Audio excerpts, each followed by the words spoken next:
नमस्कार, जय जोहार। छत्तीसगढ़ न्यूज में आपका बहुत बहुत स्वागत है। चलिए देखते हैं आज की 15 फटाफट बड़ी खबरों को। सुप्रीम कोर्ट के फैसले पर सीएम बघेल बोले, किसने क्या षड्यंत्र रचा था सब साफ हो जाएगा। छत्तीसगढ़ के बहुचर्चित झीरम नक्सली हमले की जांच को लेकर सुप्रीम कोर्ट में बड़ा फैसला हुआ है। सुप्रीम कोर्ट ने एनआईए की याचिका को खारिज कर दिया है। इसके बाद अब राज्य की पुलिस झीरम नक्सली हमले के पीछे षड्यंत्र की जांच कर सकती है। सुप्रीम कोर्ट के फैसले के बाद छत्तीसगढ़ के मुख्यमंत्री भूपेश बघेल ने ट्वीट कर बड़ा बयान दिया है। उन्होंने कहा है कि आज रास्ता साफ हो गया है। अब छत्तीसगढ़ पुलिस इसकी जांच करेगी, किसने किसके साथ मिलकर क्या षड्यंत्र रचा था सब साफ हो जाएगा। छत्तीसगढ़ में सरकार बनने के बाद आम लोगों को सबसे पहले मिलने वाला तोहफा। छत्तीसगढ़ में किसकी सरकार बनेगी, इसको लेकर गली मोहल्ले राजनीति की बात करने वाले लोगों ने आकलन लगाना शुरू कर दिया। छत्तीसगढ़ में चुनाव को लेकर मतदान खत्म होने के बाद 3 दिसंबर को नतीजे सबके सामने आ जाएंगे। आखिर प्रदेश की सत्ता की चाबी कांग्रेस पार्टी के हाथ में होगी या फिर भाजपा की, वह तय हो जाएगा।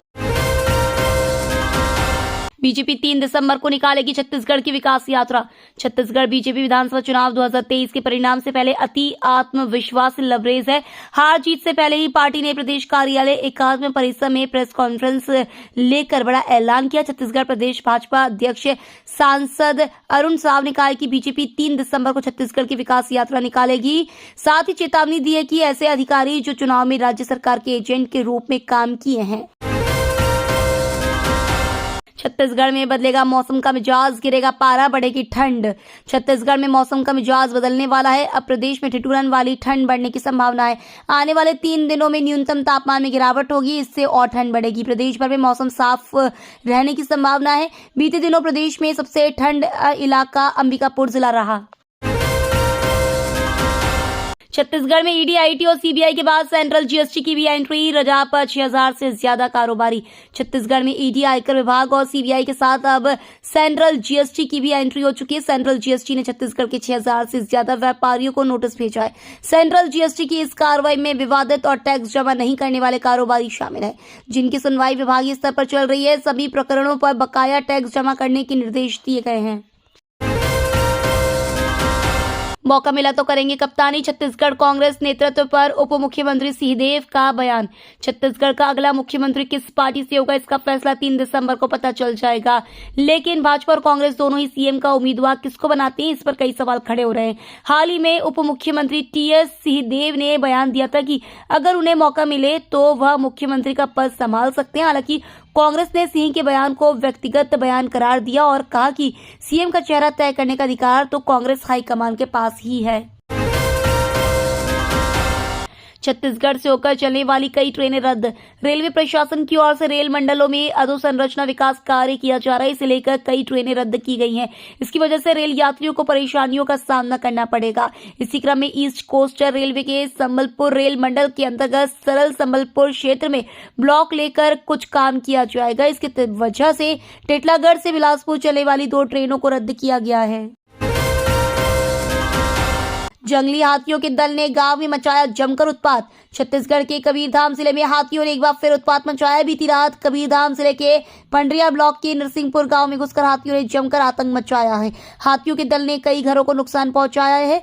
इन हाथियों की दहशत से गांव के ग्रामीण अपना गांव छोड़कर गांव के बाहर रहने पर मजबूर होना पड़ा। 20 दिनों में 116 किसान पहुंचे धान खरीदी केंद्र। 20 सेंटर्स पर बोनी, बाकी में इंतजार। छत्तीसगढ़ के रायगढ़ जिले में अधिकांश धान खरीदी केंद्रों में कर्मचारी शुरुआत के दिन पूजा पाठ करने के बाद से किसानों के इंतजार में बैठे हैं। खरीद शुरू हुए 20 दिन गुजर चुका है, लेकिन अब तक केवल 20 सेंटरों में 116 किसानों ने ही धान बिक्री किया है। बाकी केंद्रों में अभी भी बोनी का इंतजार है। 20 दिनों में 10,935 क्विंटल धान खरीदी हुई है। इसमें 10,853 क्विंटल जहां मोटा यानी टीकरा धान है, वहीं केवल 82 क्विंटल ही सरना धान है। रायपुर में सोने चांदी की कीमतों में आई गिरावट। अंतर्राष्ट्रीय बाजार के प्रभाव से सप्ताह के पहले दिन सोने चांदी की कीमतों में गिरावट आई। इसका प्रभाव रायपुर सराफा बाजार पर भी पड़ा। सोना 350 रुपए सस्ता होकर 62,750 रुपए प्रति 10 ग्राम और चांदी 1700 रुपए लुढ़क कर 74,000 रुपए प्रति किलो हो गई है। सराफा विशेषज्ञों का कहना है कि आने वाले दिनों में भी दोनों कीमती धातुओं में ऐसा ही रुख बना रहेगा। रायपुर में भी शुरू हुई भारत आटा की बिक्री। राजधानी रायपुर के क्रिस्टल आर्केड के पास मोबाइल वैन पहुंची, जहां बड़ी संख्या में लोगों ने यहां से आटा और दाल खरीदी। बता दें कि भारत आटा सहकारी समितियों, नाफेड, एनसीसीएफ और केंद्रीय भंडार के माध्यम से देश भर में 800 मोबाइल वैन और 2000 से अधिक दुकानों के माध्यम से बेचा जाएगा। छत्तीसगढ़ में अब नहीं बजेगा डीजे। ध्वनि प्रदूषण को लेकर सख्त हुआ हाईकोर्ट। डीजे से हो रहे ध्वनि प्रदूषण को लेकर हाईकोर्ट ने स्वतः संज्ञान लिया है। इस जनहित याचिका के साथ हस्तक्षेप याचिका पर हाईकोर्ट में chief justice Ramesh Sinha, justice Arvind Kumar Chandel की डबल बेंच ने शासन को प्रकरण में कार्रवाई की जानकारी देने कहा। बता दें कि डीजे के कानफोड़ू शोर से हो रही दिक्कतों पर चीफ जस्टिस ने 2 माह पूर्व 29 सितंबर को स्वतः संज्ञान लिया है। गरियाबंद में 685 बोरा धान बरामद। गरियाबंद जिले के जेस इलाके में किसानों ने सूखे से प्रभावित बताकर समर्थन मूल्य पर धान नहीं बेचने का ऐलान किया है। उसी इलाके में डंप 525 बैग धान के अलावा 3 पिकअप को 160 बैग धान के साथ जब्त किया गया है। चुनाव की व्यस्तता खत्म होते ही जिला प्रशासन एक्शन मोड में है। यहां कुल 685 बोरा धान बरामद किया गया है। कवर्धा में 27 नवंबर को मनाई जाएगी देव दीपावली। हिंदू धर्म में देव दीपावली का विशेष महत्व माना गया है। यह त्योहार दीपावली के ठीक 15 दिन बाद मनाया जाता है। पौराणिक मान्यता के अनुसार देव दीपावली के दिन देवी देवता काशी की पवित्र नगरी में आते हैं और दिवाली का पर्व मनाते हैं, और यही वजह है कि वाराणसी के हर घाट को इस दीपों से सजाया जाता है। काशी में देव दीपावली का विराट उत्सव इस वर्ष 27 नवंबर को मनाया जाएगा। पीएम मोदी का यह वीडियो यूट्यूब पर कर रहा सबसे ऊपर ट्रेंड। अब तक 50 लाख से ज्यादा लोगों ने देखा। पीएम मोदी और प्लेयर्स की इस मुलाकात का वीडियो भी सामने आया है, जो कि काफी वायरल हुआ है।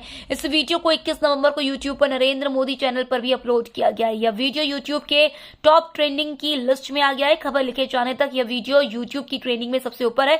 इसे अब तक 50 लाख से ज्यादा लोगों ने देखा है। ये तो थी आज की बड़ी खबरें।